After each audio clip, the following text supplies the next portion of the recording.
Well, hi everybody. Tom Phelan here again with another 8-minute parenting tip.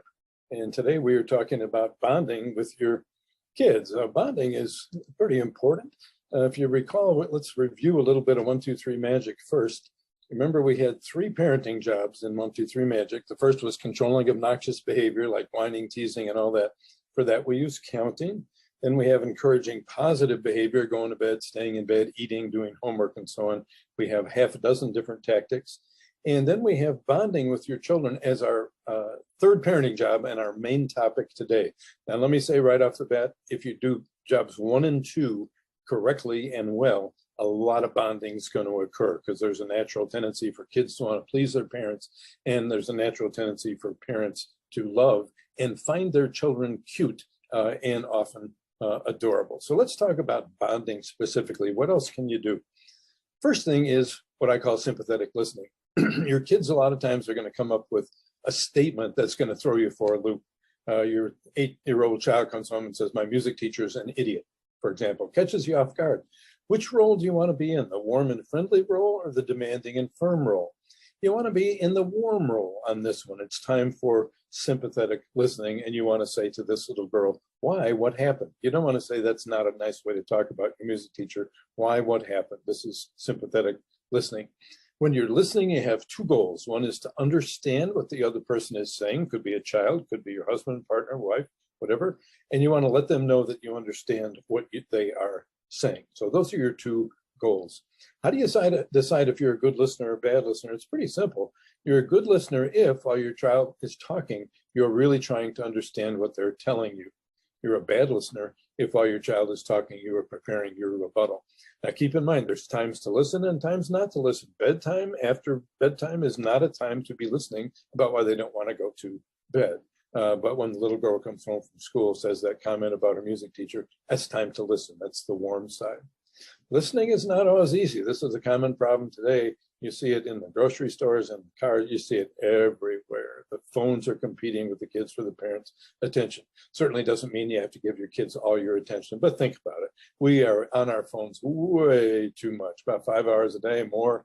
It's not a good thing. Second bonding tactic is avoiding overparenting. This little girl on the lower right is going to a birthday party next door, and her mom, before she goes, is giving her a few instructions. Don't be too loud, put your present in the pile, wait your turn in many games, thank Mrs. Clark afterwards, remember just 1 piece of cake, and don't stay past 4 o'clock. Well, after all that, this little girl's not going to want to go to the party. Overparenting is what we call the anxious parent, angry child syndrome. It's a steady stream of anxiety-motivated and often unnecessary instructions. So when you're about to say something to one of your kids about something you think maybe they should worry about or shouldn't do or whatever, think twice. Speaking of overparenting, there's a unique problem we have with teens.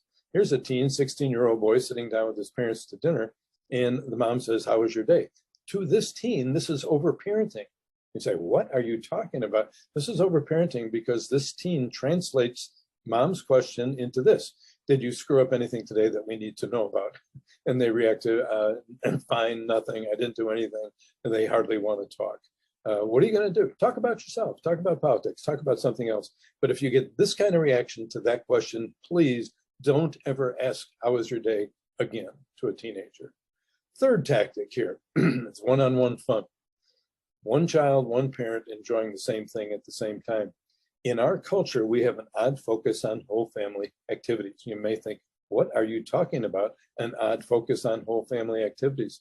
Well, there are a lot of problems with getting together as an entire family. You have multiple agendas. Dad wants to go for donut. Mom wants to go jogging. The little girl wants to go to the movies, and so on. And it's hard to put them together. Sibling rivalry is a big drawback to whole family activities.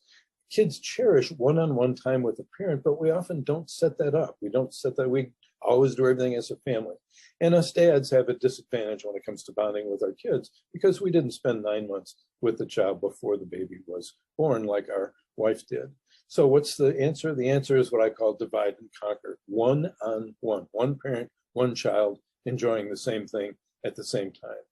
Applications of this, including take my McDonald's challenge. Next time you go to McDonald's, you're going to eat indoors. You have 2 kids and 2 parents. Say, have one parent, one child go sit this end of the restaurant, the other parent, other child, go sit at this end, two separate tables. See how much you enjoy that compared to sitting at the same table. Take one child out for a movie, then food. This is a good one for the teenagers.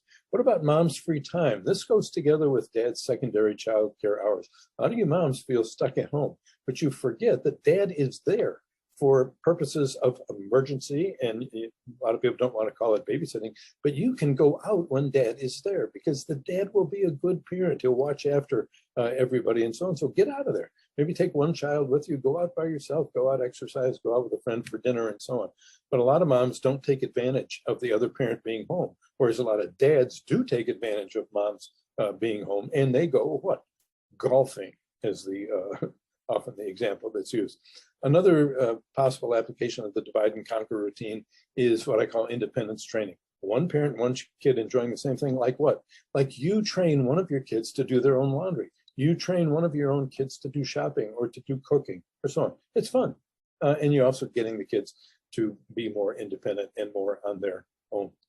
So finally, we have our fourth bonding tactic is solving problems together. This is a family meeting. Regular family meetings are a good thing. You get together and you discuss the problems you're having living together. I'll warn you, these are aggravating but effective. If you can sit through the whole thing, you'll get a lot accomplished, but don't expect to enjoy it. Keep it to an hour. We used to do family meetings. We pick a time to get together. We define one problem. Each person bring a problem to the meeting. We take one problem at a time. We brainstorm solutions. We pick one. We try it out. We follow up at the next meeting. Examples of what we used to do is where are we going on next vacation? Who's drinking all the pop around here? How you guys come in with a sibling rivalry? It's not going to change anything necessarily, but talk about it. Use of electronics and new business. What about ages for family meetings? I suggest you do it with kids who are over 5. Trying to do a family meeting with 3 and 4-year-olds is a good way to go insane inside of 25 minutes. And you can also do one-on-one meetings with your kids. Same format as the family meeting. In this situation too, you want to use your listening skills that I talked about before. Make sure you're being a good listener. Listen first before you say what you want to say.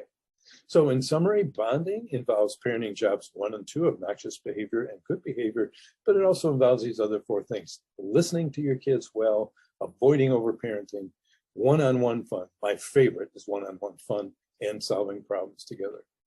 Bonding is in 1, 2, 3 Magic. It's part 5. So it's a big section of the book. Thanks for coming and good